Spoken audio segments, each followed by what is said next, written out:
ലോകം ഇന്നേ വരെ കണ്ടതിൽ വെച്ച് ഏറ്റവും മാരകമായ ഒരു രോഗം ടാൻസാനിയയിൽ കണ്ടെത്തിയിരിക്കുന്നു.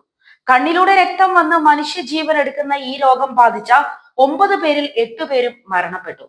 മാർബർഗ് എന്ന് പേരിട്ടിരിക്കുന്ന ഈ രോഗത്തെക്കുറിച്ച് ലോകാരോഗ്യ സംഘടന മുന്നറിയിപ്പ് നൽകിയിരിക്കുകയാണ്. മാരക രോഗമായ ഇബോളയെ പോലെ തന്നെ ചികിത്സിച്ച് ഭേദപ്പെടുത്താൻ കഴിയാത്ത ഒരു രോഗം തന്നെയാണ് മാർബർഗും എന്നാണ് പറയപ്പെടുന്നത്. നിലവിൽ ഈ രോഗത്തിന് ഫലപ്രദമായ ചികിത്സയോ പ്രതിരോധ സംവിധാനങ്ങളോ ഇല്ല എന്നതാണ് ഇതിന്റെ ഏറ്റവും വലിയ ഒരു പ്രശ്നം. ആരോഗ്യ പ്രവർത്തകർക്കും ഈ രോഗം വലിയ ഭീഷണി തന്നെയാണ് ഉയർത്തുന്നത്.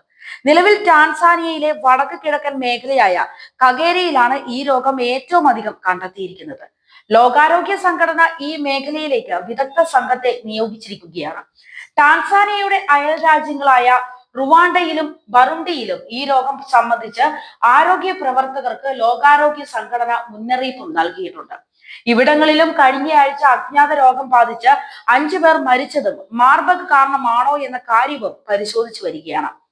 ശരീരത്തിലെ അവയവങ്ങളെയും രക്തക്കുഴലുകളെയും ബാധിക്കുന്ന ഈ രോഗം ആന്തരിക രക്തസ്രാവത്തിനും കൂടാതെ കണ്ണ്, ചെവി, വായ് എന്നിവിടങ്ങളിലെ രക്തം വാർന്നു പോകാനും ഇടയാക്കും. രോഗം ബാധിച്ച വ്യക്തിയെ സ്പർശിക്കുകയോ രോഗിയുടെ ശരീരസ്രവങ്ങൾ കൈകാര്യം ചെയ്യുകയോ ചെയ്താൽ വളരെ പെട്ടെന്ന് തന്നെ ആ വ്യക്തിയിലേക്ക് ഈ രോഗം പകരുന്നതാണ് രീതി. വാവലുകൾ താമസിച്ചിരുന്ന ഗുഹകളിലോ ഖനികളിലോ ദീർഘകാലം താമസിച്ചവർക്കും ഈ രോഗം പെട്ടെന്ന് തന്നെ പിടികൂടും. കടുത്ത തലവേദന, വയറിളക്കം, ഛർദിൽ, വയറുവേദന, പനി എന്നിവയാണ് ഈ രോഗത്തിന്റെ പ്രധാന ലക്ഷണങ്ങളായി പറയപ്പെടുന്നത്.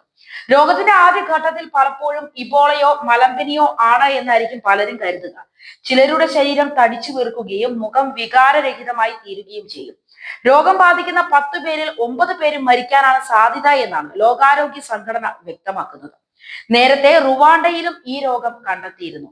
പിന്നീട് രോഗബാധിതരായി ആരും അവശേഷിക്കുന്നില്ല എന്ന് ആരോഗ്യ പ്രവർത്തകർ വ്യക്തമാക്കുകയും ചെയ്തിരുന്നു. നിലവിൽ 66ഓളം പേർക്കാണ് റുവാണ്ടയിൽ മാർബർഗ് രോഗം പിടിപെട്ടത്. ഇവരിൽ 15 പേരാണ് മരിച്ചത്. രോഗത്തിന്റെ ഉറവിടം എവിടെ നിന്നാണ് എന്ന കാര്യം ഇനിയും വ്യക്തമല്ല എന്നാണ് ലോകാരോഗ്യ സംഘടനാ തലവൻ ഗെഡ്രോസ് അദാനം ഗെബ്രിബിയോസ് വ്യക്തമാക്കിയിരിക്കുന്നത്.